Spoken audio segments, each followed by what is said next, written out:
1757 की प्लासी की लड़ाई और 1764 के बक्सर युद्ध को जीत लिए जाने के बाद बंगाल पर ब्रिटिश ईस्ट इंडिया कंपनी ने अपना शासन का शिकंजा कस दिया और इसी शासन को बनाए रखने के लिए उसने समय समय पर कई एक्ट पारित किए गए, जिसे आज हम लोग डिटेल में चर्चा करेंगे।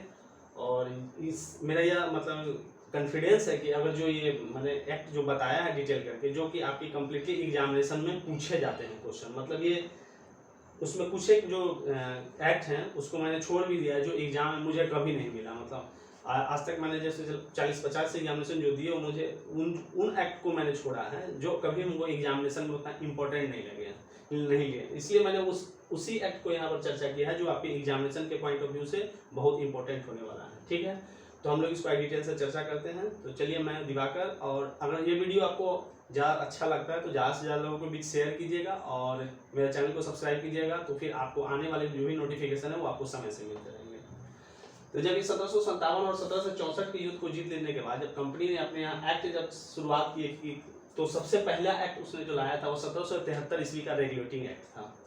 और इसी शासन को बनाए रख इसमें क्या मेन इंपॉर्टेंट क्वेश्चन जो आपको बनता है इसमें कि बंगाल के गवर्नर को बंगाल का गवर्नर जनरल नाम दिया गया था। जो पहले हुआ था बंगाल का गवर्नर, उसके बाद में बंगाल का गवर्नर जनरल नाम दिया गया और मद्रास और मुंबई के लिए उसको अधीन उसके कर दिया गया था। यानी बंगाल का जो गवर्नर जनरल था उसी को उसके अधीन कर दिया, किसको? मद्रास और मुंबई को। पहले उसके जो पहले गवर्नर जनरल जब बने इसके तो उनका नाम था क्या? Warren Hastings. ये डायरेक्ट क्वेश्चन है कि बंगाल के प्रथम गवर्नर जनरल कौन थे? Warren Hastings. इसी अधिनियम के द्वारा जो इम्पोर्टेंट इसमें हुआ 1774, जो अधिनियम था 1773, लेकिन इसी 1774 में कलकत्ता में एक उच्चतम न्यायालय की स्थापना की गई थी, जो कि हम लोग के लिए बहुत, मुझे ये लगा कि मतलब एग्जामिनेशन में पॉइंट ऑफ व्यू से बहुत अच्छा क्वेश्चन है कि 1774 में कलकत्ता में एक उच्चतम न्यायालय की स्थापना की गई थी। और जब उस समय स्थापना हुई थी तो उस समय एक मुख्य न्यायाधीश और 3 अन्य न्यायाधीश उसमें हुआ करते थे। और वहाँ के उसके जो प्रथम मुख्य न्यायाधीश थे सर एलिजा इम्पे थे। दूसरा एक्ट इसने लाया था एक्ट ऑफ सेटलमेंट, जो कि रेगुलेटिंग एक्ट की कमियों को दूर करने के लिए इसे लाया गया था। जो ऊपर में रेगुलेटिंग एक्ट आया उसकी जो कमी थी उसमें उसको दूर करने के लिए लाया गया था। इस एक्ट के अनुसार कलकत्ता की सरकार को बंगाल, बिहार तथा उड़ीसा के लिए विधि बनाने का प्रदान कर दिया गया था। मतलब पहले जब था सिर्फ उसके अधीन था मद्रास और मुंबई, लेकिन जब एक्ट ऑफ सेटलमेंट आया था उसमें क्या किया? बंगाल, बिहार और उड़ीसा के लिए विधि बनाने का अधिकार उसमें दे दिया गया था। दूसरा था उसमें 1784 ईस्वी का पिट्स इंडिया एक्ट। इसमें था दोहरे प्रशासन का प्रारंभ हुआ था। दोहरे प्रशासन मतलब 2 प्रशासन था। उसमें क्या था? बोर्ड ऑफ डायरेक्टर, जो व्यापारिक मामलों के लिए देखते थे, या जो व्यापारिक मामलों के लिए जो प्रशासक होते थे उनको बोर्ड ऑफ डायरेक्टर में नियुक्त किया जाता था। दूसरा होता था बोर्ड ऑफ कंट्रोलर, जो कि सिर्फ राजनीतिक मामलों के लिए देखते थे। उसमें यह 1784 का पिट्स इंडिया एक्ट के तहत था। नेक्स्ट है 1793 का चार्टर्ड अधिनियम। इसमें इंपॉर्टेंट क्या है? नियंत्रण बोर्ड के सदस्यों तथा कर्मचारियों के वेतन आदि को भारतीय राजस्व से देने की व्यवस्था की गई। ये मैं चूंकि लिख दिया हूँ, लेकिन मुझे ऐसा लगता है कि मुझे अभी तक किसी एग्जामिनेशन में हमको नहीं मिला 1793 का चार्टर्ड अधिनियम। तो ये देख लीजिएगा, लेकिन उतना इंपॉर्टेंट नहीं। नेक्स्ट ये ज्यादा इंपॉर्टेंट है अपना 1813 ईस्वी का चार्टर्ड अधिनियम। इसमें क्या किया? कंपनी के भारत के साथ व्यापार करने का एक अधिकार को छीन लिया। मतलब पहले क्या था? कंपनी जो था, यानी ईस्ट इंडिया कंपनी, कंफ्यूजन नहीं कीजिएगा, ब्रिटिश सरकार और ईस्ट इंडिया कंपनी दोनों अलग थी। तब जो ईस्ट इंडिया कंपनी थी उसका जो है ना एक अधिकार था कि भारत के साथ सिर्फ वही व्यापार कर सकता है। उसके एक अधिकार को छीन लिया गया और बोला कि अभी से, यानी 1813 ईस्वी से लेके 20 वर्ष तक के लिए आपके कार्य को हम बढ़ा देते हैं। मतलब अभी से लेके 20 साल तक आप कीजिए, उसके बाद हम देखेंगे कि आगे आपको क्या करना है। तो वही किया कि 1813 का जो चार्टर्ड अधिनियम लिया उसमें कंपनी के भारत के साथ व्यापार करने के अधिकार को छीन लिया और उसको बोला कि 20 वर्षों के लिए आपके इस एक अधिकार को सिर्फ बढ़ा दिया गया, लेकिन पूरी तरह अब आप पर नहीं रहेगा आपका।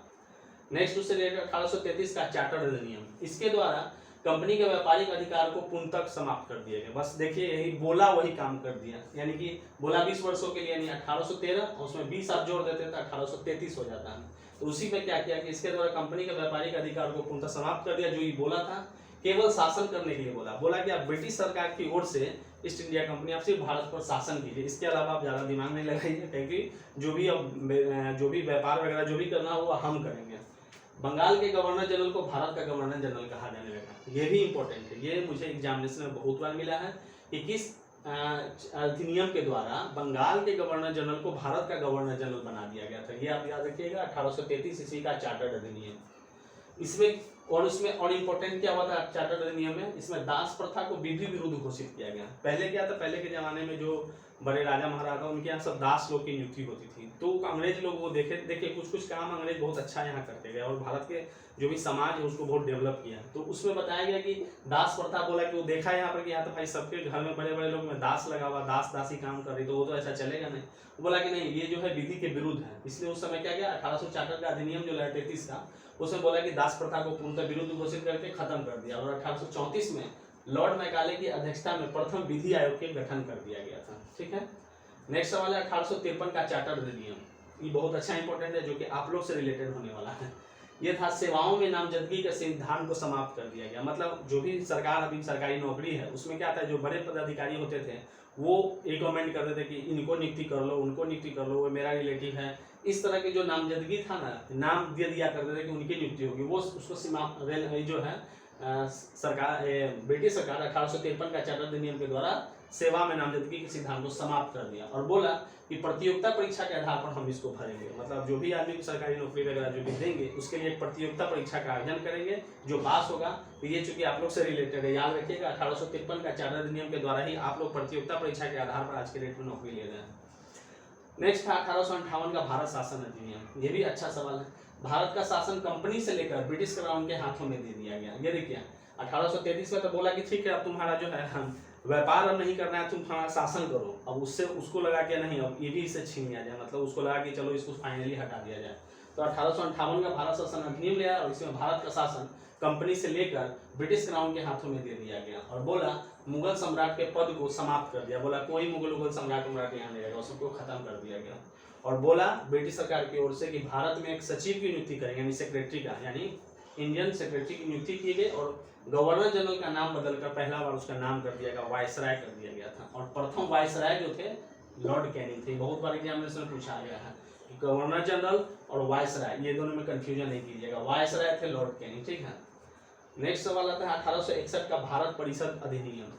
गवर्नर जनरल को पहली बार अध्यादेश जारी करने, अभी देखिए भारत में क्या है, राष्ट्रपति को अध्यादेश जारी करने का शक्ति है। ठीक है ना, उसी प्रकार उस समय जब देश आजाद नहीं हुआ था तो ये 1858 का जो एक्ट था उसी में ये 1861 का जो भारत परिषद अधिनियम था उसमें गवर्नर जनरल को पहली बार अध्यादेश जारी करने का शक्ति प्रदान की गई। नेक्स्ट था 1873 ईस्वी का अधिनियम। 1 जनवरी, ये अधिनियम, यह कंफ्यूजन नहीं हुई है कि हम ये नहीं मत सोचिए कि इसके कारण मुझे यहाँ से गलती होगी, गलती कुछ नहीं है। 1873 ईस्वी का अधिनियम था जो कि 1 जनवरी 1884 को ईस्ट इंडिया कंपनी को औपचारिक रूप से भंग कर दिया गया। पहले क्या किया, पहले उसे व्यापार छीना, व्यापार के बाद शासन करने के बाद शासन भी उसे छीन लिया। लास्ट में बोला कि आपका ईस्ट इंडिया कंपनी औपचारिक रूप से भंग हो गया, आप लोग यहाँ से बोरिया बिस्तर लेके निकल जाइए।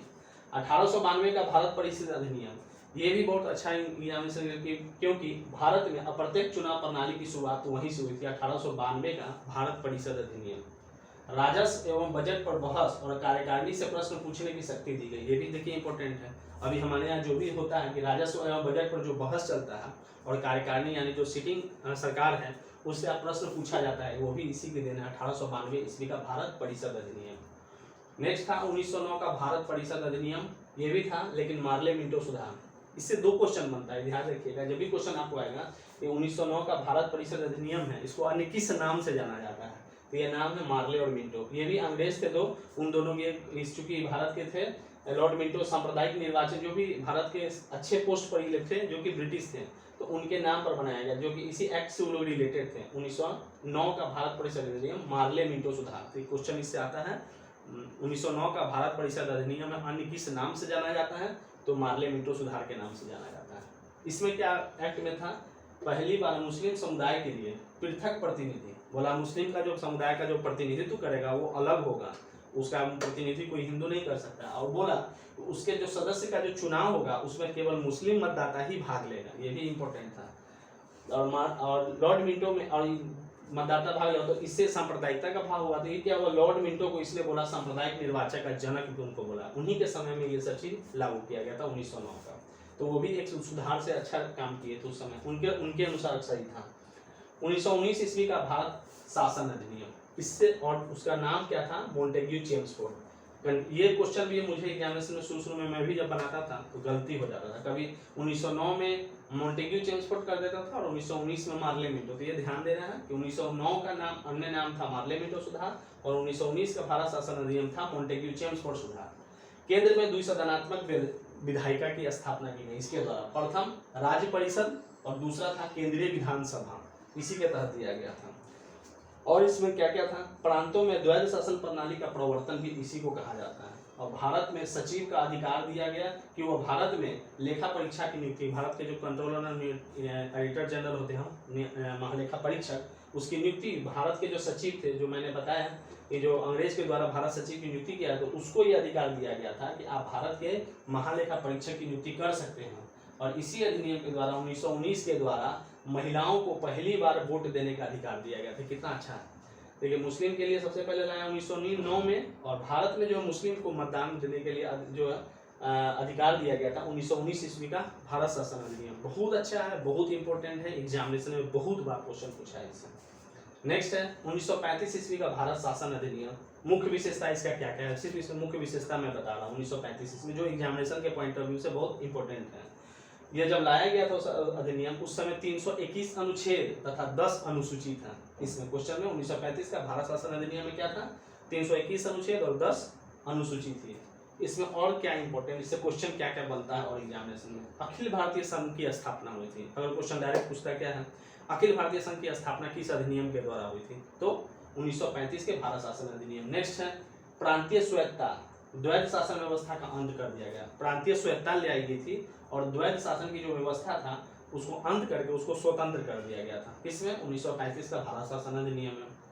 बोला ब्रिटिश संसद की सर्वोच्चता, बोला कि ब्रिटिश की संसद सर्वोच्च रहेगी, ये भी इंपोर्टेंट किया गया था 1935 के भारत शासन अधिनियम में। इसे लेकिन इसमें क्या था, एक प्रस्तावना का अभाव था। हमारे संविधान में प्रस्तावना है, लेकिन उस समय जो ये 1935 का भारत शासन अधिनियम था उसमें प्रस्तावना का अभाव था। नेक्स्ट इंपोर्टेंट 1935 से और क्या बनता है, इसके अंतर्गत मुद्रा और साख नियंत्रण, हमारे यहाँ देख ही रहे हैं जो आरबीआई आज के डेट में करता है, मुद्रा और साख नियंत्रण का एक व्यवस्था जो है उसी समय लाया गया था 1935 के तहत अधिनियम के तहत। इसके अंतर्गत मुद्रा और साख पर नियंत्रण करने के लिए भारतीय रिजर्व बैंक की स्थापना की गई थी 1935 में ही, जान ही रहे हैं। और नेक्स्ट जो इससे लास्ट जब 1935 के शासन में जो होगा उसके बाद नेक्स्ट 1947 ईस्वी का भारत स्वतंत्रता अधिनियम, जिस समय हमारा देश आजाद होने वाला था, उसी समय ब्रिटिश संसद में 4 जुलाई 1947 को भारतीय स्वतंत्रता अधिनियम वहां पारित किया गया, जो कि 18 जुलाई 1947 को स्वीकृत हो गया। और इस अधिनियम में 20 धाराएं थी, जो जिसमें 20 धाराएं थी और 2 अधिराज्य की स्थापना करी 15 अगस्त 1947 को, जिसमें भारत और पाकिस्तान नामक 2 अधिराज्य बना दिए गए। तो ये इंपॉर्टेंट था आपको भारतीय संविधान का एक्ट से रिलेटेड, जो आपके एग्जामिनेशन में 1 लाइनर में। देखिए कोई हम पीसीएस के लिए इस और बीपीएससी या फिर यूपीएससी के लिए बात नहीं कर रहा, मेरा पॉइंट ऑफ व्यू है सिर्फ रेलवे और एसएससी। जो आदमी रेलवे, एसएससी, ग्रुप डी और कलेक्टर कैडर के जितने एग्जामिनेशन दे रहे हैं उनके लिए पॉइंट ऑफ व्यू से बस आपका एक्ट खत्म। इस वीडियो को आप जितना बार देखना है, स्क्रीनशॉट लेना है, आपके पॉइंट ऑफ व्यू से बहुत अच्छा होने वाला। बस इतना पढ़ के जाइए, एक्ट से रिलेटेड कोई सवाल आएगा तो आप तुरंत इससे कंप्लीट कर देंगे, ठीक है। Thank you. नेक्स्ट वीडियो हम देखिए, आज हम थोड़ा बनाने वाले थे करंट अफेयर्स, लेकिन मेरे पास समय नहीं है। हम भी नौकरी करने वाले आदमी हैं, जितना समय मिलता है उतना समय मैं यहाँ दे पाता हूँ, ठीक है ना। तो मेरा मन था कि इतना पढ़ाने के बाद यहाँ पर थोड़ा करंट का भी कुछ दे दूँ, लेकिन कोशिश करेंगे कि नेक्स्ट कल से जो वीडियो बनाएंगे तो उसमें आधा में जो लूसेंट रहेगा आपका, जो आने वाली सीरीज रहेगी, क्योंकि आपकी उसमें इच्छा होगी कि भाई हम साथ साथ इनके साथ लूसेंट के साथ साथ करंट को भी 20 क्वेश्चन, मैं भी ये चाह रहा हूँ कि करंट को 20 क्वेश्चन को यहाँ पर समाहित करूँ। ये पढ़ने के बाद 20 करंट हम लोग चर्चा करेंगे, तो आने वाली एग्जामिनेशन जो भी रेलवे, एनटीपीसी हो, ग्रुप डी हो, एसएससी के और या फिर आपके ये एसएससी ग्रेजुएट लेवल हो, जो भी मतलब जीके से रिलेटेड एग्जामिनेशन हो, इससे हम लोग कवर कर लेंगे। और ये सीरीज ऐसा चलेगा कि अभी 7th फेज का देखिए रेलवे का, एनटीपीसी का एग्जामिनेशन होने वाला है, उसके बाद ग्रुप डी का एग्जामिनेशन होने वाला है। तो जब तक हम पढ़ाएंगे तब तक आपको देखिएगा लूसेंट सारा कवर हो जाएगा। हमको लगता है कि आपको पढ़ने का, बुक छूने का जरूरत ही नहीं पड़ेगा, सिर्फ वीडियो ही आपको एग्जामिनेशन को क्वालिफाई करा देगा। और इसमें भी हम सिर्फ इंपॉर्टेंट क्वेश्चन जिक्र कर रहे हैं, लूसेंट को चैप्टर वाइज पढ़ाएंगे, और उसमें जो भी इंपॉर्टेंट सवाल जो मुझे लगता है कि एग्जामिनेशन में बार बार दोहराए जाते हैं, उससे इससे ये फायदा होगा। आप बोलिए कि भाई हम ऐसा क्यों करेंगे, एक सवाल में लूसेंट पढ़ते हैं, लेकिन उनको कितने बच्चे को मैंने देखा कुछ पता ही नहीं कि इंपॉर्टेंट क्या है। तो आखिर गाइडलाइन के लिए कुछ चाहिए, खास करके हमारे जो महिला हैं उनको तो और भी कुछ अभी पता नहीं रहता है, क्योंकि अभी वो लोग अब जो है समाज के धारा से, मुख्य धारा से जुड़ रहे हैं, ठीक है ना। अब वो धीरे धीरे जैसे अपने पढ़ाई में ये सब में लगेंगे तो उनको एक गाइड के रूप में काम करेगा। और अपने बिहार के जो भी लोग हैं, आप लोग सब लोग देख ही रहे हैं, बिहार के सारे वैकेंसी में है, ऑलमोस्ट देख रहे हैं 35% आरक्षण कर दिया गया। सारे महिलाएं एकदम जम के तैयारी कीजिए और हर एग्जामिनेशन में फॉर्म भरिए और इसको हम हमारे साथ आप जो है तैयारी करते रहें। Thank you. और वीडियो अगर आप लोग को अच्छा लगे तो ज़्यादा से ज़्यादा लोगों को शेयर कीजिएगा, क्योंकि जो भी इससे रिलेटेड लोग होंगे उनसे इनको बेनिफिट मिलेगा। और लास्टली सब्सक्राइब कीजिए। Thank you.